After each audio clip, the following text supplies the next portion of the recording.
So good evening, everybody. First of all, I would like to I'm very thankful for this opportunity that I'm getting to talk to you. And I want this to be a very interactive session where you ask me questions and I want to be able to answer all of the questions that you have.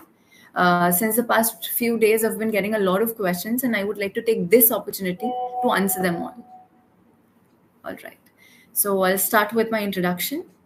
I am Neha Byadwal. I'm 24 years old.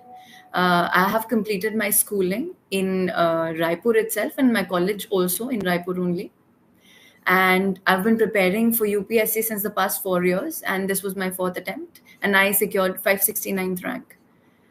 So I have gotten a prototype of questions where I would start answering the questions, जो कि generally सारे aspirants के द्वारा पूछे जाते हैं. I will start with those questions. और इसी बीच आपको जो questions पूछने हैं, आप please comment कीजिए. पहले मैं कुछ ये जो questions मुझे मिले हुए हैं, मैं इनको खत्म कर लूँ. फिर उसके बाद then I will get back to you. Good evening, everybody. All of those who are here. And all of those will join later. So as I've already told you, as I've already introduced myself, we'll straight away jump to the questions. पहला question है, आप अपनी success का credit किसको देते हैं? तो मैं अपने परिवार को, अपने माता पिता को, अपने been fruitful as well. So I'm thankful for everything. Now we can straight jump to the strategies that we all are interested in. तो हम इसको बहुत systematic तरीके से करेंगे. We'll go from pre, mains, and interview, and meanwhile I'll answer the questions that I'm getting as well. So first I've been asked that prelims, GS1 और CSAT की तैयारी कैसे की? तो प्रीलिम्स के लिए बेसिकली जो भी आपके सबसे इम्पोर्टेंट सब्जेक्ट्स हैं, history, economics, geography, ecology, political science, all of these subjects with science and technology along with current affairs, इनको हम देखेंगे कि किस किस बुक से कैसे कैसे पढ़ना है, लेकिन इनके बारे में बेसिक इंफॉर्मेशन हमको लेनी पड़ेगी. And after that the most important part is solving the mock test, solving as many questions as you can. किसी भी फॉर्मेट में आप उनको सॉल्व करें, पर जितने भी क्वेश्चंस आप सॉल्व कर रहे हैं, आप कोशिश कीजिए कि आप उनको कंसोलिडेट करें. Because for example, we solve a paper and we get as many marks as we got in that, and if we solve that paper and we just see the marks, we just get happy or sad and we just throw that paper away. It's equivalent to doing nothing. So what we have to do, we have to consolidate what we do. So मेरी एक theory रही है, या मेरा एक मानना रहा है इसमें, कि कोई भी क्वेश्चन अगर मैं सॉल्व करूं तो मुझे वो क्वेश्चन याद होना चाहिए. तो I should create a medium where I can either come back or revise those questions, और I can be so attentive, और I can dwell in the solution part इतना ज्यादा कि मैं उसको याद रख सकूं, उसको रिटेन कर सकूं. Because that is the most, एक दो कोई से भी, कितने भी मॉक टेस्ट, कितने भी इंस्टीट्यूशंस के मॉक टेस्ट उठाइए, आप जो उनके 30 पेपर्स होते हैं उनको सॉल्व कीजिए और फिर उनको एनालाइज कीजिए. बेसिकली कुछ फर्क नहीं पड़ता है कि आपका क्या स्कोर आ रहा है, it doesn't matter at all. आपको सिर्फ ये देखना है कि कहाँ स्कोर कम आ रहा है और कहाँ आपका स्कोर ज्यादा आ रहा है. Because you have to divide your paper into subjects. अगर आपका हिस्ट्री में बहुत कम आ रहा है, तो यू हैव टू थिंक, और you have to think about what more you have to do in history. For example, आप अपने सोर्सेस को रिविजिट कीजिए, आप देखिए कि वो क्यों गलत हो रहा है, कि आपने उसको पढ़ा है, कि आपको रिवाइज करने की जरूरत है. तो आपको उसको देखना पड़ेगा. You have to go to your basic sources. और फिर इससे भी ज्यादा इंपॉर्टेंट पार्ट होता है कि हर मॉक टेस्ट के साथ एक सोल्यूशन आता है, तो आप उस सोल्यूशन से भी अपना नॉलेज बेस बहुत ज्यादा बड़ा कर सकते हैं. तो आई वुड सजेस्ट कि आप उस सोल्यूशन को बहुत ही ज्यादा अच्छे से पढ़ें. And CSAT, and we all are seeing that CSAT is getting tougher. तो उसमें एक्चुअली 10th में 11th और 12th में मेरे पास मैथमेटिक्स रहा है. तो उसकी वजह से it has been a little easier for me कि मुझे सीसैट के लिए कभी अलग से सोचने की ज़रूरत नहीं पड़ी। But now the trend is changing, now the papers are changing. So अगर आपको थोड़ी-सी भी तकलीफ है सीसैट में, तो मेरा बहुत ही स्ट्रॉन्ग सजेशन है कि आप बहुत पहले से, आप लास्ट के 3 महीने का, लास्ट के 4 महीने का वेट मत कीजिए सीसैट करने के लिए, सीसैट की तैयारी करने के लिए। आप स्टार्टिंग से ही सीसैट को लेकर चलिए। एनालाइज़ कीजिए कि आपका क्या स्कोर बन रहा है। फिर अगर इंग्लिश कॉम्प्रिहेंशन में आपका स्कोर अच्छा आ रहा है और मैथ्स में अच्छा नहीं आ रहा है, तो वील वर्क ऑन मैथ्स। और अगर मैथ्स में अच्छा आ रहा है और कॉम्प्रिहेंशन में नहीं आ रहा है, तो we'll work on comprehension. Because what happened this time is, I will tell you a personal thing which happened to me in the examination. My strategy related to CSAT was that I will solve all the questions relating to reasoning and mathematics first, because I was good at them, and I would go to the comprehension second. But what happened in this CSAT was कि maths के questions जो normally मुझसे solve हो जाते थे, वो आधी quantity में मुझसे सॉल्व हो पाए। तो उसमें तुरंत मैंने डिसाइड किया कि मुझे उसको चेंज करना पड़ेगा। तो वहीं पे मैंने अपनी स्ट्रैटेजी चेंज की, and I switched to doing the English comprehension first, और वो बहुत आसानी से हो गया। और फिर उसके बाद जो टाइम मुझे मिला, उसमें मैंने मैथ्स के क्वेश्चंस और रीजनिंग के क्वेश्चंस जो हो सकते थे वो किए, and I got comfortable after that. फिर इसी की वजह से मुझे वो उतना ज़्यादा टफ नहीं लगा। बट इसमें हमको देखना पड़ेगा कि दोनों ही पेपर्स में, GS1 और जो PT है और CSAT है, दोनों में ही हमको टाइम मैनेजमेंट को बहुत ही ज़्यादा इंपॉर्टेंस देना पड़ेगा। बिकॉज वहाँ पे 100 क्वेश्चंस हम बहुत प्रैक्टिस करते हैं तो टाइम मैनेज हो जाता है, लेकिन CSAT में time management is also very big issue. So I would suggest कि आप हमेशा टाइम के साथ एक पेपर को सॉल्व करें, अपने पेपर को सॉल्व करें, और आप उसमें आगे बढ़ें। और अगर आपको लगता है कि कुछ प्रॉब्लम है आपके CSAT में, तो आप अभी से अपने प्रिपरेशन के साथ उसको लेकर चलें। मेंस, प्रीलिम्स और आप CSAT को भी साथ ही में लेकर चलें, एकदम स्टार्टिंग से।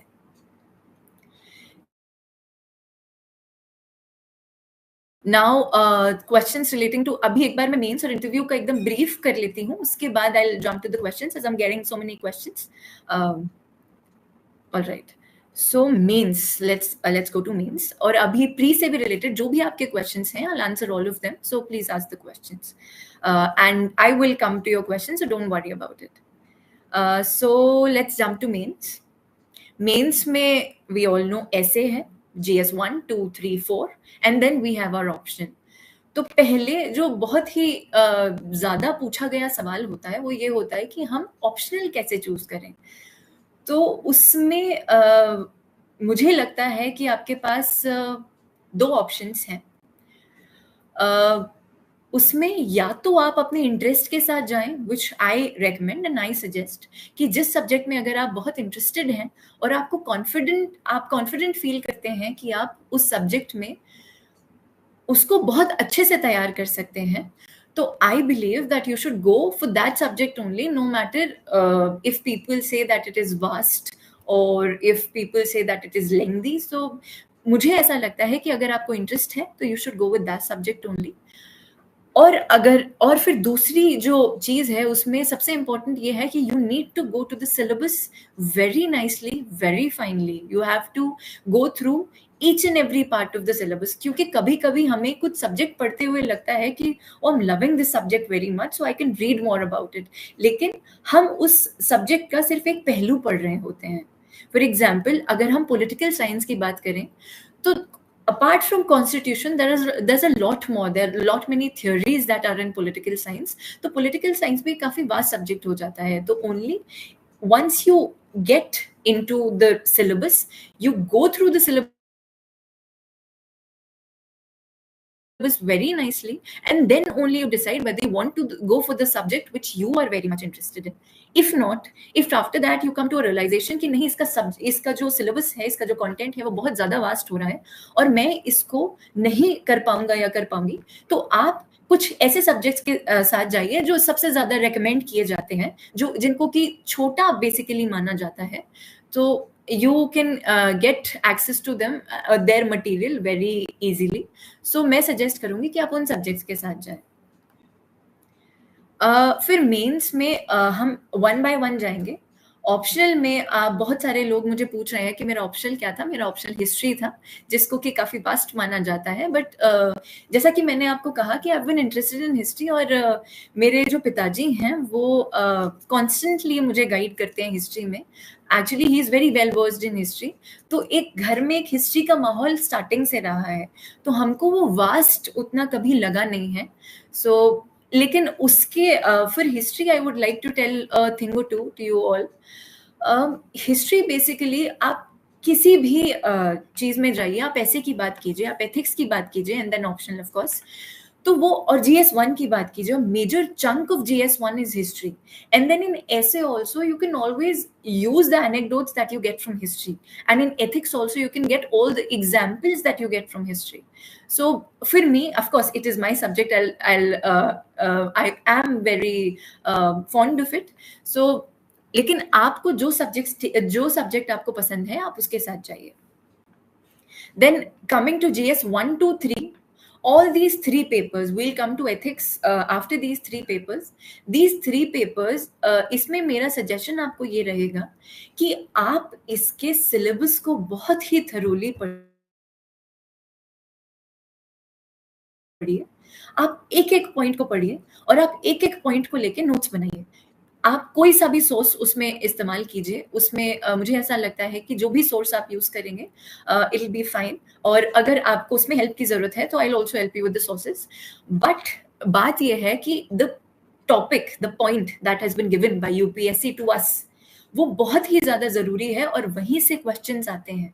If you see the previous year question papers, if you take up those question papers और अगर आप देखें उनको, तो आप पाएंगे कि वही क्वेश्चंस पूछे जाते हैं जो कि सिलेबस में दिए हुए हैं, और वहां से सीधे सीधे क्वेश्चंस उठा के पूछे जाते हैं. तो you have to go through the syllabus. Syllabus आपको बाय हार्ट याद होना चाहिए, और उसके बाद आप एक एक पॉइंट के नीचे नोट्स बनाइए या अपना कुछ मटेरियल इकट्ठा कीजिए और उसको पढ़िए GS 1, 2, 3 के लिए. और फिर इसमें आप जब आंसर राइटिंग प्रैक्टिस करेंगे, तो उसमें भी मेरा एक सुझाव रहेगा कि आप आंसर राइटिंग प्रैक्टिस स्टार्टिंग से ही करें. You don't wait for the exam to come forth and then you start practicing. आपकी जो प्रेपरेशन है वो साइड बाय साइड चलनी चाहिए, प्री और मेंस की. तो आप आंसर राइटिंग प्रैक्टिस स्टार्टिंग से लेकर चलिए, क्योंकि उसमें कभी कभी स्पीड लेने में हमको प्रॉब्लम आ जाती है. Because sometimes we think we are able to write one question very easily, we are able to write 2 questions very easily, but sometimes we find कि हम जब पेपर सॉल्व करने बैठते हैं तो हमारा जो कंसंट्रेशन है, हमारी जो एनर्जी है, वो कम पड़ जाती है उसके लिए.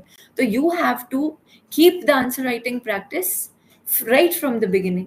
तो मेरा जब मेंस का टाइम था, तो उसमें what I used to do is, what I used to keep 1 hour or 2 for solely writing the answers. और इसमें स्टार्टिंग में भी जब आप मेंस की तैयारी करेंगे, सब्जेक्ट वाइज जब जाएंगे और करंट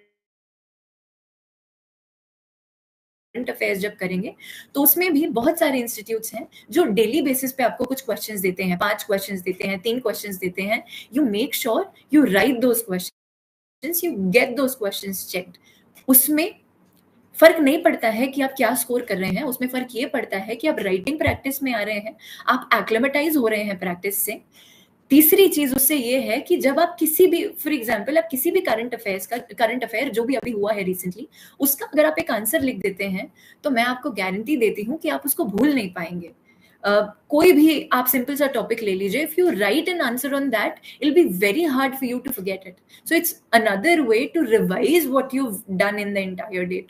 तो मेरा एक सजेशन रहेगा कि जो भी आप दिन में पढ़ते हैं, जो भी आपका स्केड्यूल बनता है, उसमें आप आखिरी में, दिन के आखिरी में कोशिश कीजिए कि आप उसके लिए क्वेश्चंस लिखें, मेंस भी, और फिर आप डेली बेसिस पे प्रीलिम्स के भी क्वेश्चन सॉल्व करें, जिससे आपका क्वेश्चन सॉल्विंग एप्टीट्यूड बने. प्रीलिम्स में अभी देखा जा रहा है कि हमेशा से देखा गया है कि it is a knowledge test, but कभी कभी ऐसा होता है कि हम बहुत सारा पढ़ लेते हैं, लेकिन हम ये पाते हैं कि हम उस नॉलेज को यूज नहीं कर पा रहे हैं.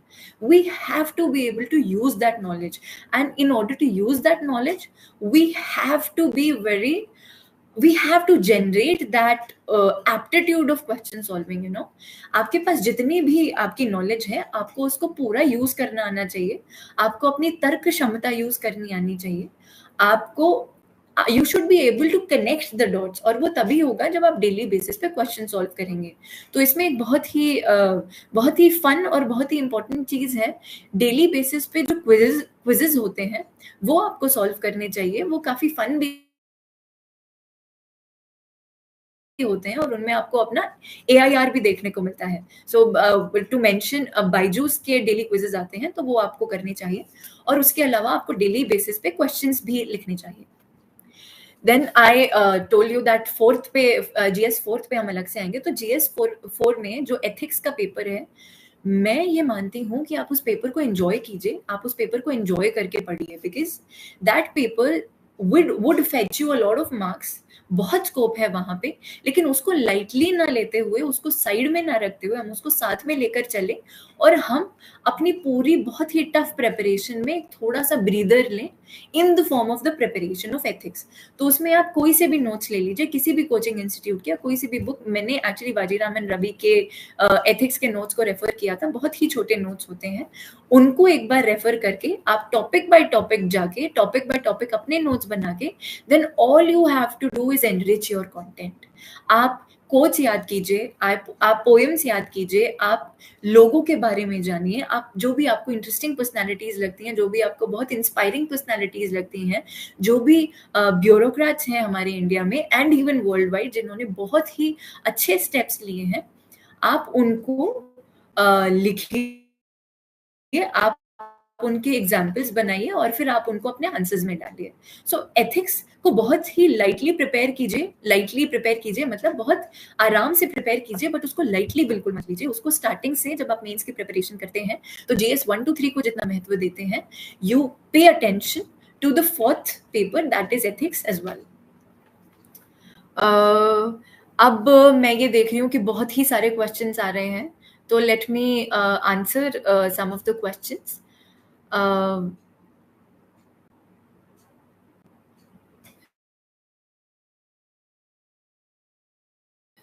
सेल्फ स्टडी के बारे में मुझे एक क्वेश्चन मिला है कि क्या ये एग्जाम सेल्फ स्टडी से पास किया जा सकता है। तो इसके लिए मेरा आंसर है कि बिल्कुल ये एग्जाम सेल्फ स्टडी से पास किया जा सकता है। इस बात पे कोई डाउट नहीं है कि कोचिंग इंस्टीट्यूट्स हमें काफी हेल्प करते हैं, लेकिन at the end of the day everybody knows that what we are doing in the room at the end of the day is the most important thing. आप बाहर जाके पढ़ना चाहते हैं, आप बाहर जाके पढ़िए, आप घर पे रह के पढ़ना चाहते हैं, आप घर पे रह के पढ़िए।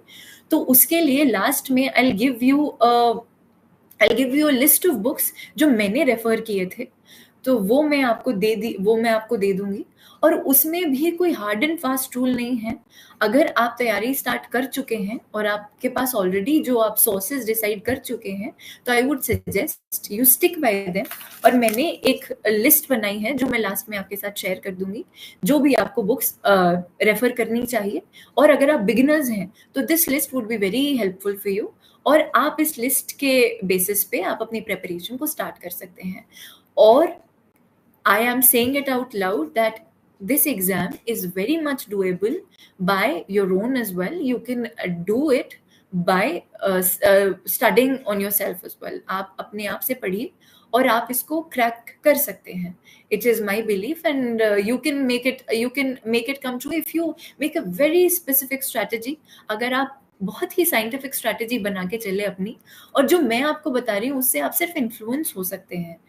आप उसको बाय हार्ट मत कीजिए, आप अपना उसमें डालिए, बिकॉज आप जिस भी कैंडिडेट से बात करेंगे, आप ये पाएंगे कि सबकी अपनी, you find your own way, और उसमें जितनी हेल्प मैं कर सकती हूँ उतनी help I'll try to answer all the questions, and even after this I'll try to be available to answer all of your questions.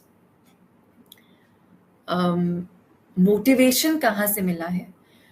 तो एक्चुअली मुझे मेरे मोटिवेशन के सोर्सेस काफ़ी रहे हैं। मेरी फैमिली से मुझे बहुत ज़्यादा मोटिवेशन मिलता है, and apart from that these services provide us a very